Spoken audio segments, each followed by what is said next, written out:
అందరూ రండి. ఇది మీకు రాకరాక వచ్చిన సదవకాశం. మీకు ఇష్టమైన నాయకుడిని ఎన్నుకునే మహత్భాగ్యం. మీరు ఎవరికి పట్టం కట్టాలో మీరే నిర్ణయించుకోండి. ఇటేమో పాతయముడు, ఇటేమో కుర్రయముడు.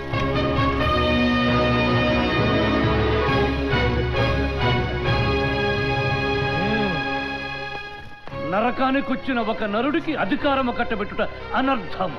న్యాయబద్ధమైన పరిపాలనాది. నన్ను కాదనుకున్న మీ బ్రతుకులు భ్రష్టమైపోవును. నన్ను గెలిపించకున్నచో మీరు సర్వనాశనమైపోవును. ప్రభు దబాయించదిరేలా కొంచెము లాలించి బుజ్జగించి. ఈయన పొయ్యిలో ఉప్పు కణిక.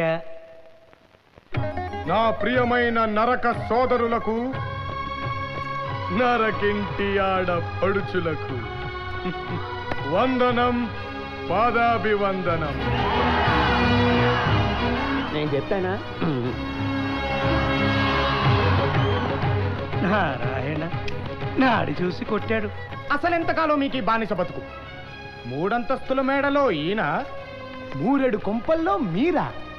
రాజభోగాలేమో ఈయనకి, రాతి బతుకులు మీకా? అసలు ఇంతెందుకండే? భూలోకాన్ని రావడానికి దారి ఖర్చులైనా ఇస్తున్నాడా? లేదే. అసలు దేవలోక నుంచి వచ్చే నిధులన్నీ ఏం చేస్తున్నారు అని సభాముఖంగా నేను ప్రశ్నిస్తున్నాను.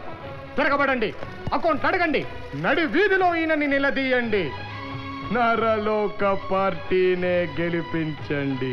దేవుడికి